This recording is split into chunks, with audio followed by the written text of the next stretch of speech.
Le navigateur biblique est un outil qui est disponible à partir du niveau bronze dans Logos 10 en français. C'est un outil qui vous permet d'effectuer des recherches dans la Bible sur la base de filtres plutôt qu'en entrant des éléments textuels comme vous le faites lorsque vous utilisez le menu Chercher. Le navigateur biblique peut être trouvé dans le menu des outils. Il suffit d'entrer une partie de son nom dans la barre des recherches et ensuite de cliquer sur ce nom-là. Lorsque vous l'ouvrez, si cette section est vide, cliquez sur Démarrer. La fenêtre est simple et le principe d'utilisation de l'outil est simple également. Vous avez ici la version qui servira de base pour afficher les résultats, en l'occurrence les versets qui correspondent à vos critères une fois que vous en aurez sélectionné. Pour l'instant, en français, il n'y a que la seconde 1910 et la TOB qui fonctionnent. Ensuite, si vous avez d'autres Bibles qui sont capables de fonctionner avec cet outil, elles seront listées ici et cela peut inclure, comme vous le voyez, des Bibles dans les langues originales. Pour illustrer le fonctionnement de cet outil, nous allons prendre le cas où nous voudrions trouver des références à l'alliance avec David dans l'Ancien Testament. Alors, vous devez bien sûr imaginer comment vous pourriez rechercher cela, mais je vais vous montrer une méthode.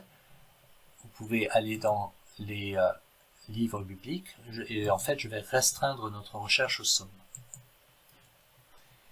Voilà, j'ai appliqué le critère, le filtre à Ancien Testament psaume et vous voyez qu'il y a 2527 résultats. Ce n'est pas le nombre de psaumes, c'est le nombre de versets.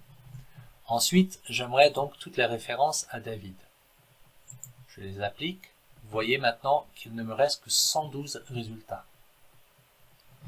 Je vais ensuite aller sous Promesses, Thème, puis Alliance.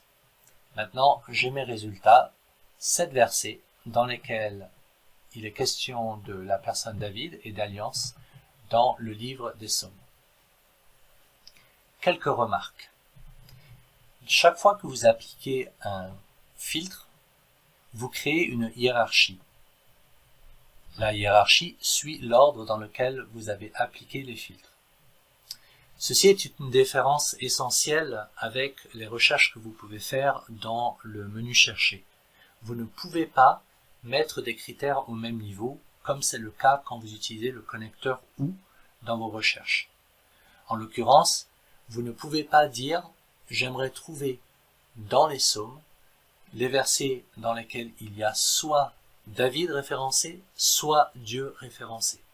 Dès lors que vous choisissez un de ces critères en premier, c'est celui qui s'applique d'abord, et ensuite, le deuxième critère sera une contrainte de plus.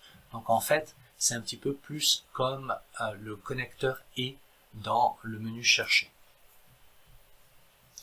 Deuxièmement, j'ai cliqué assez rapidement sur les bonnes catégories parce que je les connais, mais vous ne les connaîtrez peut-être pas. Vous avez un champ de recherche ici qui peut vous aider à repérer ce que vous cherchez. Alors d'abord, pour ce faire, vous pouvez remettre à zéro votre recherche en cliquant sur Démarrer à nouveau. Et puis on va dire qu'on veut faire une recherche relative à Paul. Vous pouvez taper Paul et vous allez avoir toutes les possibilités qui ont à voir avec Paul qui vous sont mentionnées ici. Alors quand je dis toutes les possibilités, je ne veux pas dire toutes les possibilités imaginables pour vous. Ce sont les possibilités représentées par les jeux de données que vous avez dans votre niveau de bibliothèque. Par exemple, on pourrait restreindre aux épîtres de Paul et puis on peut appliquer, par exemple, toutes les villes où Paul est allé. Ou on n'est pas obligé de faire cela. On pourrait par exemple prendre cela comme point de départ ou autre chose comme point de départ. Mais vous voyez, c'est quand même assez riche. Donc ça peut être une façon très pratique de trouver ce que vous cherchez. Donc plutôt, j'ai parlé d'alliance, par exemple.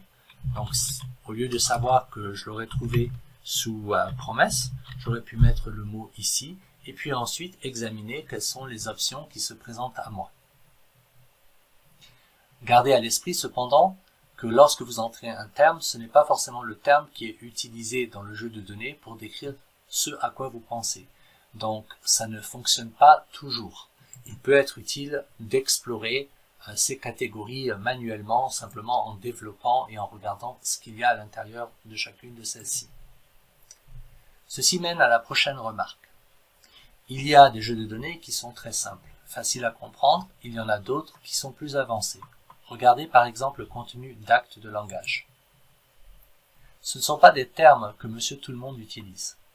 Si vous ne connaissez pas ces termes et vous ne savez pas comment les utiliser, le navigateur biblique n'est pas l'endroit où vous allez apprendre à les maîtriser.